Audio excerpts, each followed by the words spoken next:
Hello, everyone. It's Phil Jones from Projector Reviews, and joining me is Rob Brennan from Sony, my man. So, Rob, how are you? I'm doing well, Phil. How about yourself? Happy to be here, by the way. Excellent. And, dude, I am excited to talk to you about the GTZ380, or codename the Raptor, The which Raptor. we are finishing our review on. And I'm telling you, that's probably the best HDR picture I've ever seen in my entire life. Well, that's great to hear. That's really what we made it for. One of the key reasons was for HDR performance. But you know that we appreciate you taking a look at it, and always appreciate the feedback that you give us. Excellent. So before we get started, we'd like to thank our sponsors, Murideo and AV Pro Edge, for helping me put on the Fall Projection Summit, where we talk about all of the things you need to design and install a great projection system. So, Robert, when I saw this thing, I was like, who is this for and who is the customer? So can you talk a little bit about that? Yeah, absolutely. When it comes to designing projectors, we have a pretty large lineup, not only from the consumer side, but also from the business side. But we did identify that there was kind of a gap that we had, in our overall lineup. So if you're looking for kind of the stepped up or premium kind of experience, we have projectors like the 995 and the 1025 that replaced it, and the new 915. So we have these laser projectors, we consider higher brightness that are great for home kind of theater use. Call it 130, 150 inch kind of screens that are incredibly competently well-made projectors. High performance, they're fantastic. But there is still an issue. If a customer wants to go significantly larger, if they're watching SDR content, let's say, and they want to push, 150, 170, maybe 180 inches, diagonal, the projectors that we had in our lineup are going to start to run out of gas to be able to produce those very large images. And so that's one of the things that we wanted to look at. You have customers that are out there that are double stacking projectors, right? They'll take two Sony projectors, put them on top, align them as best they can to try and get the brightness that they need in order to get, very large, very dynamic looking pictures. But I would say even more so than ultra large images for SDR, the primary driving factor for the GTZ380 was for high performance HDR content, because there is a fundamental gap, let's say, in the world of projectors compared to flat panels when you produce HDR content. When you think about it, what you have to remember is that HDR content, it's mastered on and for flat panel devices. So that's the first thing we have as projector, lovers and aficionados. We have to accept the fact that HDR is designed really to take advantage of what televisions can do. So very quickly, let's talk about what televisions can do. Pretty much universally, everyone agrees that OLED is the reference kind of way to watch, content on a flat panel. So if you were to take a look at, a Sony kind of flagship OLED television, full field brightness on a 65-inch TV would be somewhere in the neighborhood of, 150 nits, right? Which is about, we'll call it 40 foot lamberts in projector terms, right? So that's about where it would be.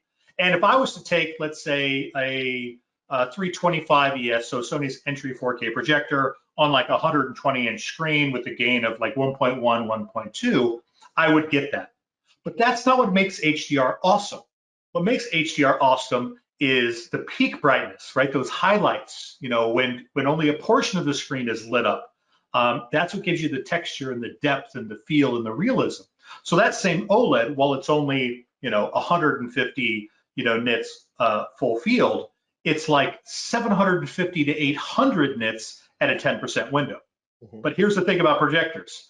They don't get brighter when you make a little 10% window box. They have fixed brightness. And now there's this massive gap between what a projector can do for peak brightness and what a television can do.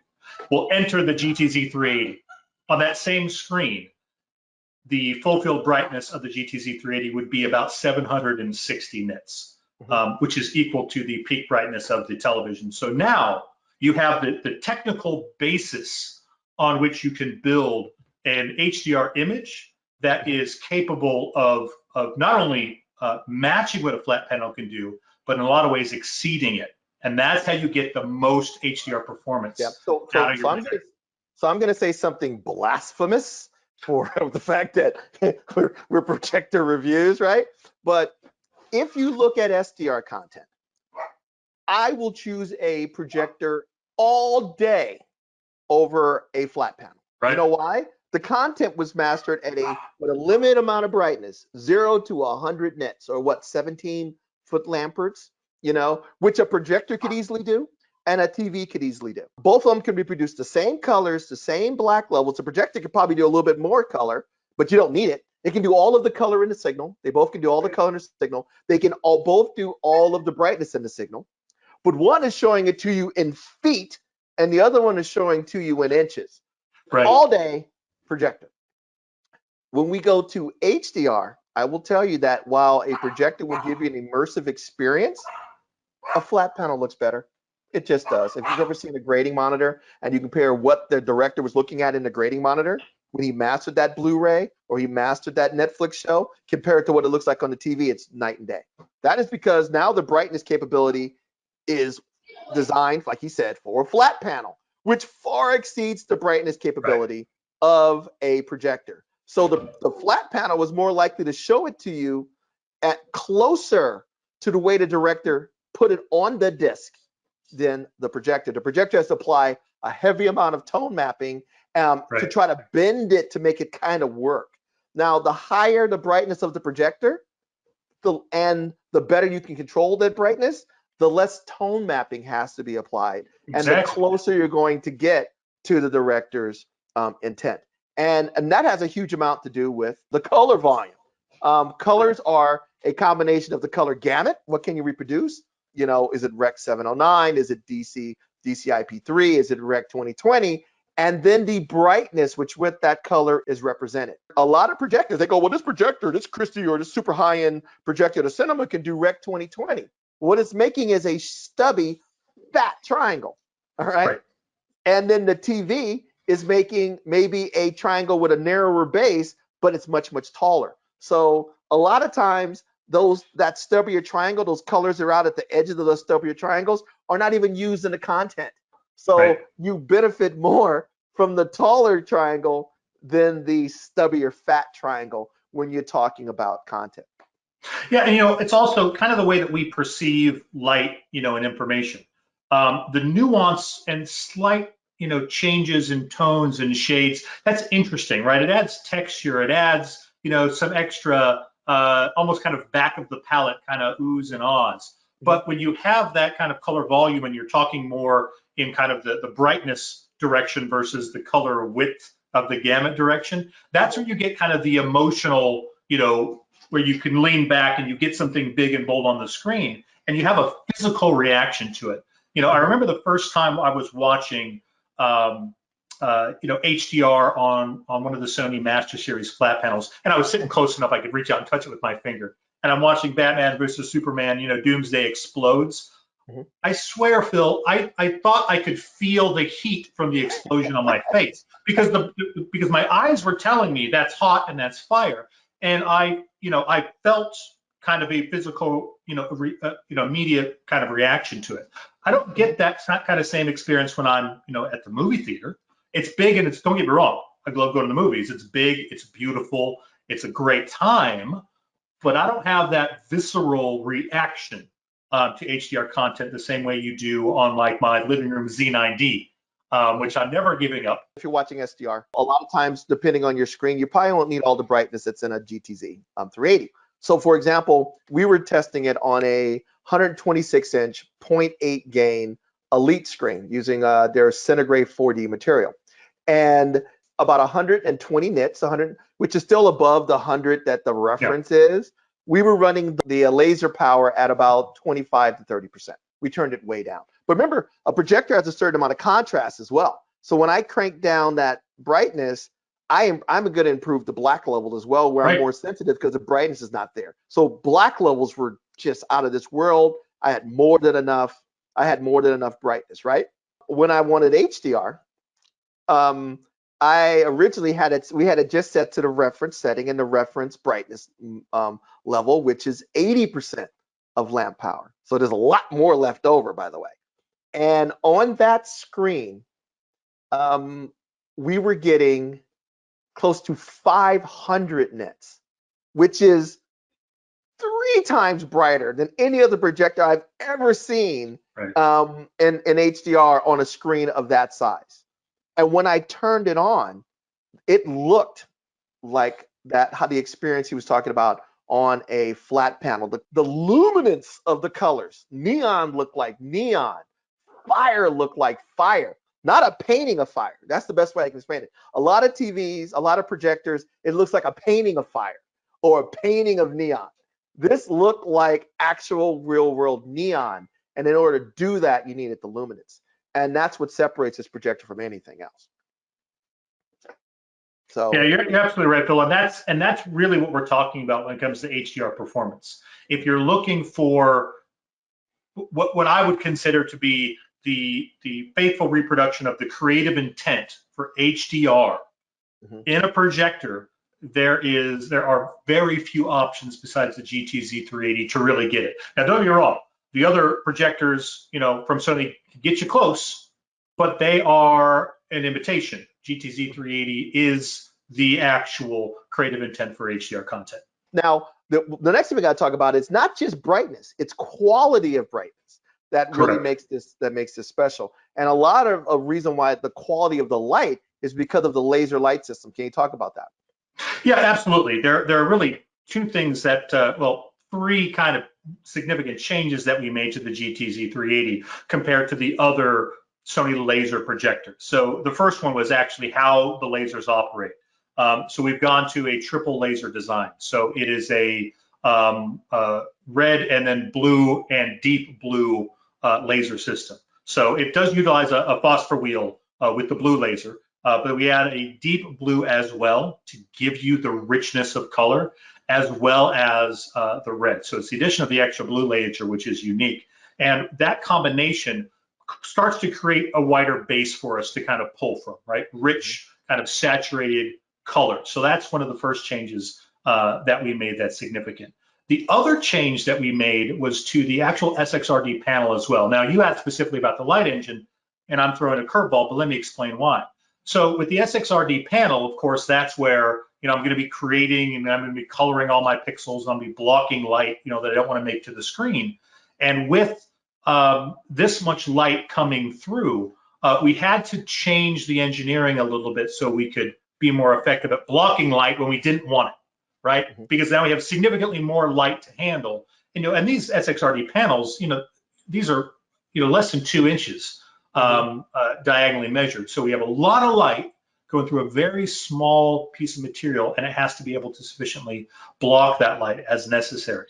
The last change that we made, and this is really a byproduct of going to a new laser design as well as the Sxrd panel, is we're able to remove the color filter. So color filters are great to get rich color at the cost of reduced brightness. But by addressing our laser design, by addressing our Sxrd kind of design to work with that laser, we're able to pull the color filter out.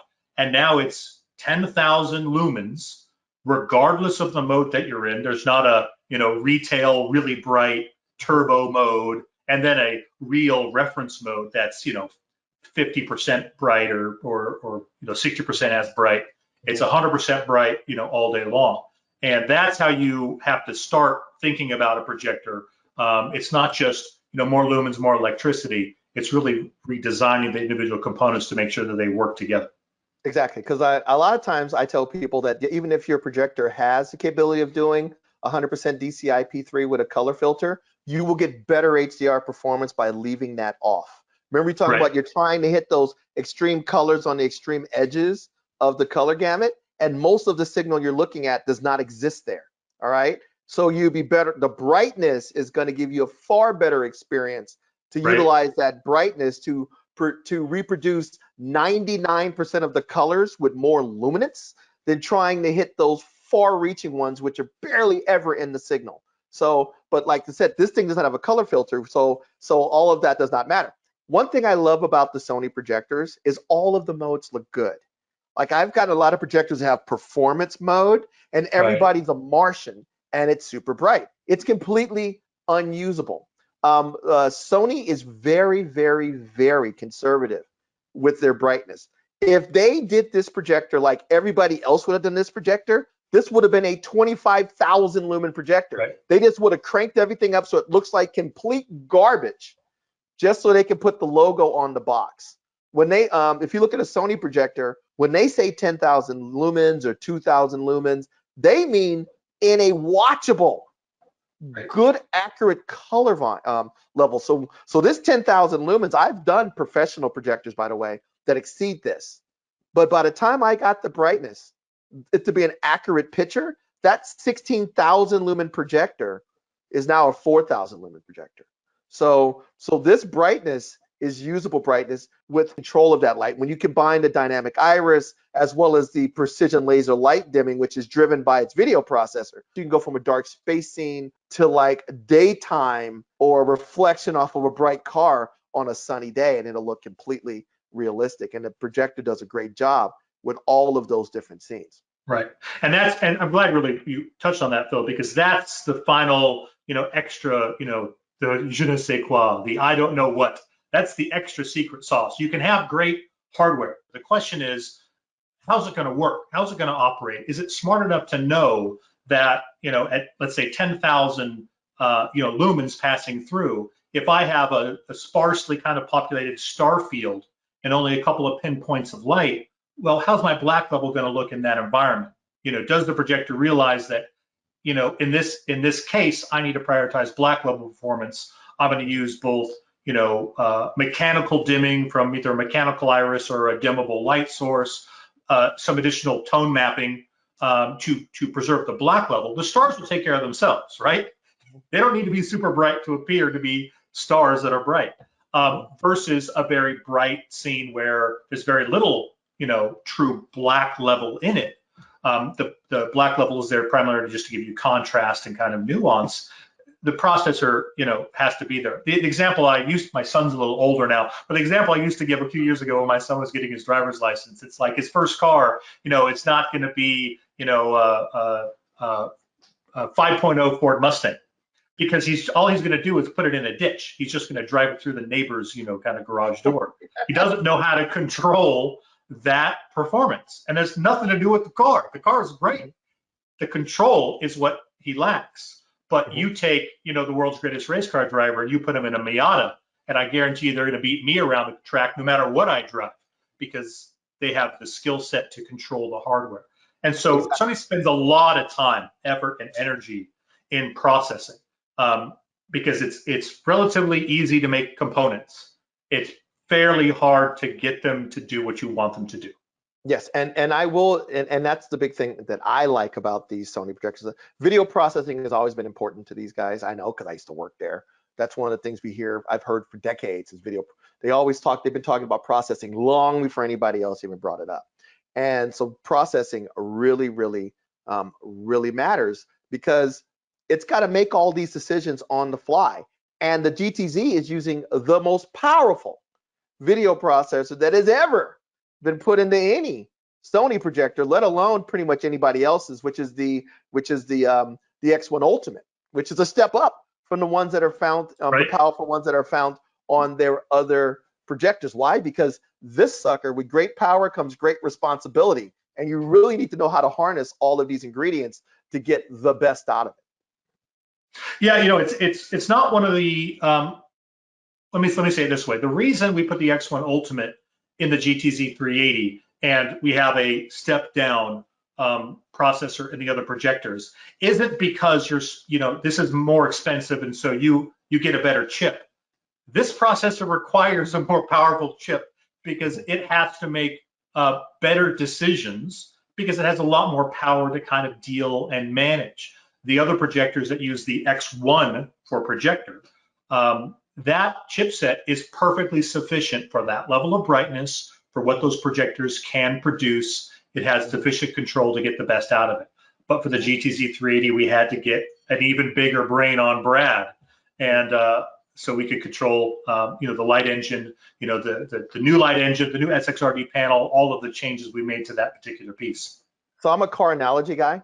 So think of it this way: if you had a 150 horsepower Honda, the traction control and and all of the stuff that monitors your 100 horsepower engine does not need to be as high tech, does not have to be as smart.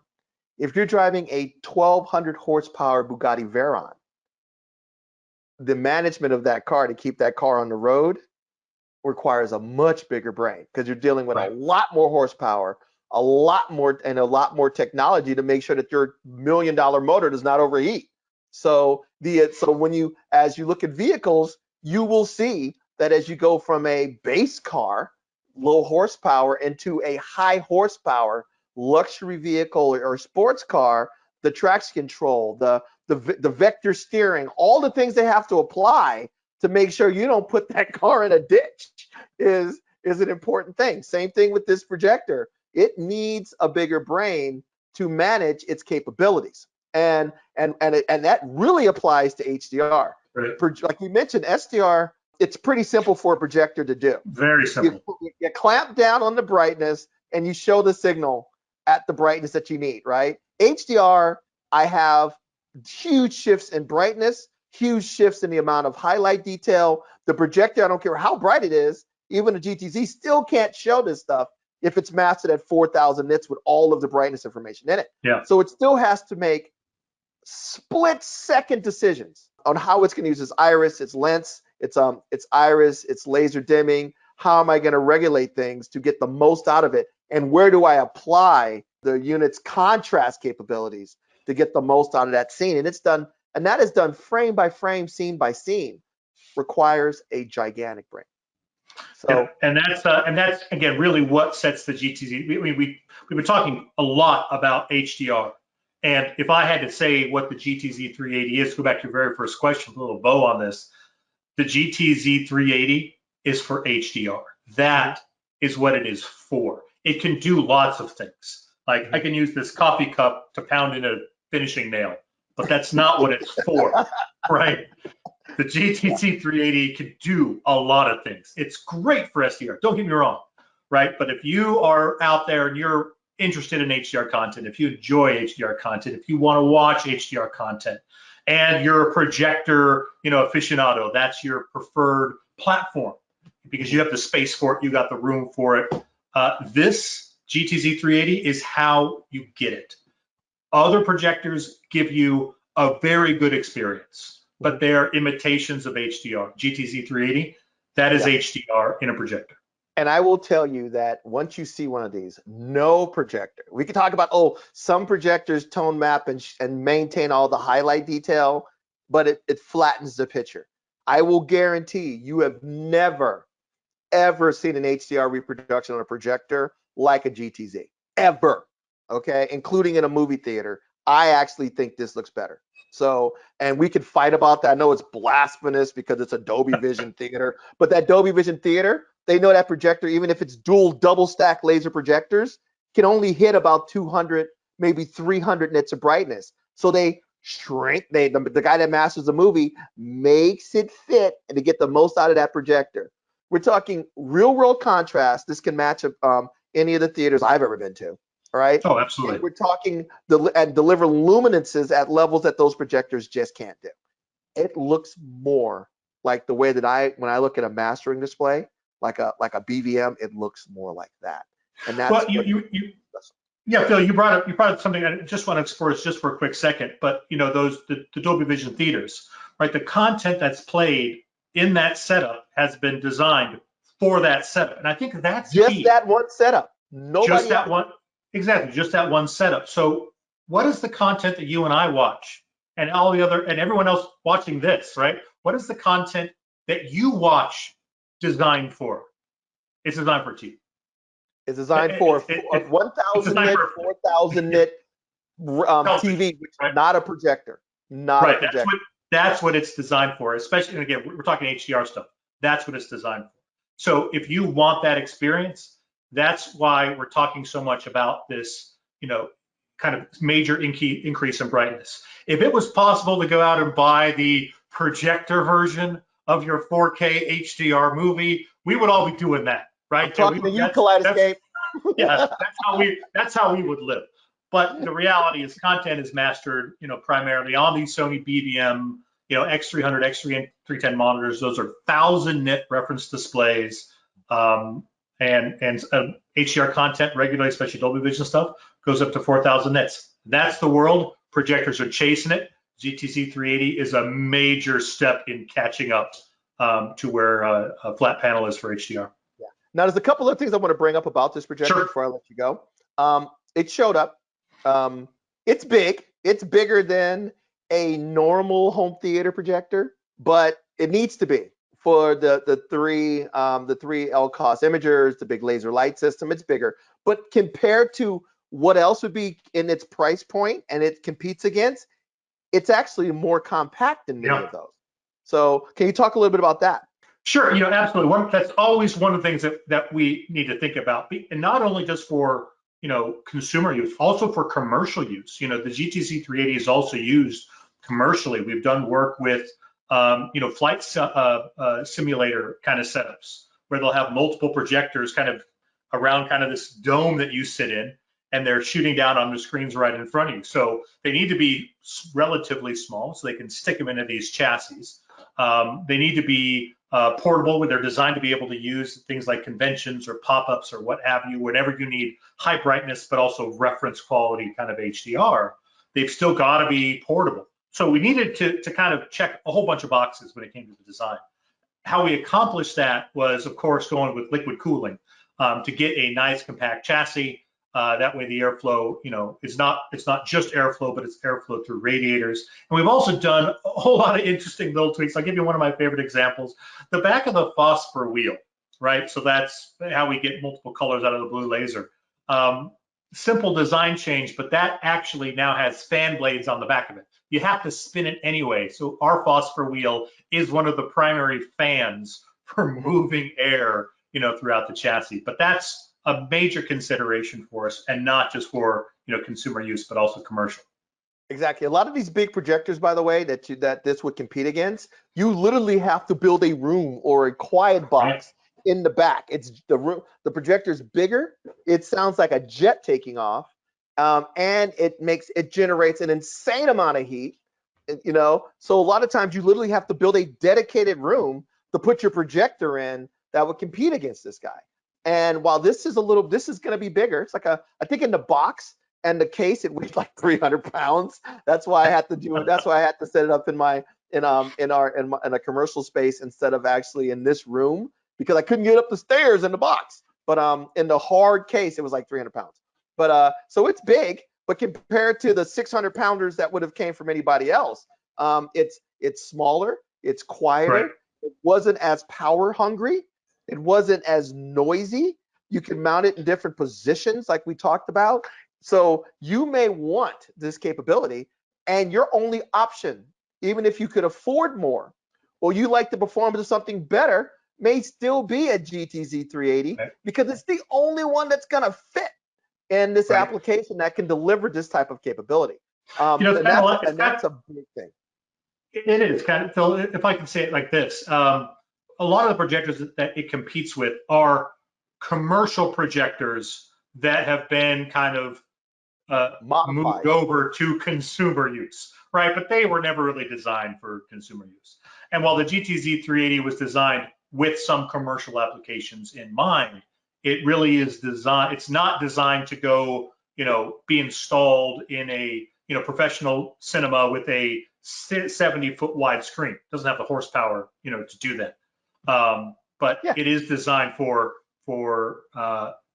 residential spaces. So it's not trying to be anything other than what it is. Because I've heard guys say, "Oh yeah, there's this other projector made by, I don't know, fill in the blank, and it's just as bright, but it uses a some sort of crazy xenon bulb, and make sure you wear your hazmat suit, because if you drop it, it'll kill you." Not a home theater projector. Yeah, and don't get me wrong, those are awesome. But again, I guarantee that setup is in a separate room, shooting through a hole with an AC vent plugged into the projector. That's a different thing altogether. So even if you look at the projector and you go, well, I found another projector that has kind of similar capabilities, DLP. By the time you adapted that projector to work in your space, the savings you would have gotten for buying that projector just went away. So say this one's what, 80 grand plus the lens, so $90,000, and say that one's $80,000. to adapt that sucker with Mad VR and all the other stuff you need to do. It doesn't have HDMI ports. You got to use Mad VR. It's got to go in a separate room. It's got to have a cooling box. It requires more current. It's 220, blah, blah, blah, blah. By the time you got that to work, that $10,000 savings is gone. All right. So you got to think about the whole, how well is it going to be integrated for that capability as well. Now, the last thing is 2 different lenses for the unit. You have a short throw and you have a standard throw. So, and the quality of these lenses, these are your ARC-F lenses, right? Correct. These are the ARC-F lenses. So these are, all glass, multiple group, multiple element, floating group lenses that are designed to give you, this razor sharp, corner to corner, edge to edge, performance. Sony's been building, projectors for a long time. We've been building lenses for a long time, and we know how to get the most performance, out of your lens, so that you get this image, on screen that's representative of real life. Here's how I want you guys. Here's how I want you to kind of think about it. When you're thinking about the lens and the screen and everything kind of after your in this case your LCOS chip, or if it was DLP, after DLP, everything past that point to your eyeballs, none of it can make the picture better. It can just preserve or destroy the image. Right? The glass can't make it better than the panel says it should look, but the glass could destroy it. The screen can't make it look better. The screen can preserve it, right? So that's really the goal, is to create a lens that has, and that's why you have 2. So you have 2 different throw ranges for the 2 kind of primary kind of places the projector would go, either close or normal. How do we preserve that image so that everything you're paying for, from the laser light engine, from the Sxrd panel, from the big brain, the processor, the X1 Ultimate, the lens has to preserve it. You marry that with a high quality screen, and you're going to be blown away by the performance. Like I said, over the last few months or few years, I am starting to see some projectors that can do a pretty good job at HDR. This projector reset my expectations. Okay, it changed my expectations of what HDR would look like. And it's so funny because I was looking, I have a projector in one of our reference theaters, and we set it up. It looks, when you look, if you don't know any better, it looks great. You pay people to my house and they're just awestruck by the performance in HDR of the projector that I have on my 100-inch, 20-inch screen in my home. But then I spent 2 weeks with this thing, and I wish I hadn't, because I went back into that space, that reference theater, and I'm like, what happened? And I realized that it isn't the projector, that the other projector has not got any worse. It's just the fact that after spending nearly a month with this projector, my perception of what a projected HDR image should look like had changed. When I was looking at both of them in SDR, they look the same. They look great. Both of them look great. But my perception of how HDR looked like changed. So this projector is not for everyone. You're gonna have to. It's a big investment. But the reason why I'm glad they're making projectors like this is eventually it's like building a race car or a concept vehicle. All of the stuff they're learning about making a projector like the GTZ or the Raptor eventually will trickle down into projectors that are more in the range of people like me and you. But I will tell you, this is, I cannot tell you how good this projector is. It is otherworldly when it comes to displaying HDR. Yeah, it's the first step in like building a road to the desert. Somebody has to walk out there and move all the snakes out of the way and figure out the direction. And that's really what the GTZ380 is, right? It's really a statement piece that says, here, this is now where we're going. And not only is Sony going to learn more from that, but other manufacturers are going to learn from that. And the main beneficiaries of all of this is going to be the customer. That's going to continue to be able to get better and better, picture performance, down the road. So I'm thrilled that you love the GTZ380. And I will tell you, if you're watching this, they are available at certain retailers. So check with your local AV regional kind of dealer, see if they got one on display. We often will send them out short term for some dealers to be able to have in their showroom for a month. And if you have a dealer that you work with and you really like, and they don't have one, tell them, maybe like, hey, if I could see one. If you can ready to spend $100,000 on a projector to go in your theater, that's going to be used, that's going to be in there for years. A couple of flights, if you got to go to San Francisco one day and Las Vegas the other day to look at the two competitors, it is absolutely worth your time. And I think anybody that has the opportunity to see this thing, I think you should take the opportunity. If there's ever a trade show or an event where one of these are there, you got to check it out if you're a projection enthusiast. So Robert, thank you for coming. It is always a pleasure to have you come and talk about these projectors. To learn more about the GTZ380, check out SonyPremiumHome.com. They have a lot of information on it. Or check out our upcoming review on the GTZ380, which should be out in a week or so. So Robert, thank you for coming. My pleasure, Phil. I really appreciate the opportunity. It's great to see you. One of these days I'll see you in person, and we'll go look at some projectors and TVs together, just like old times. Exactly. Maybe we can organize another projector shootout like we used to do. I used to love that. Hey, I'd love to do it. It's sponsored by Projector Reviews. All right, guys. So take care, and we will talk to you soon.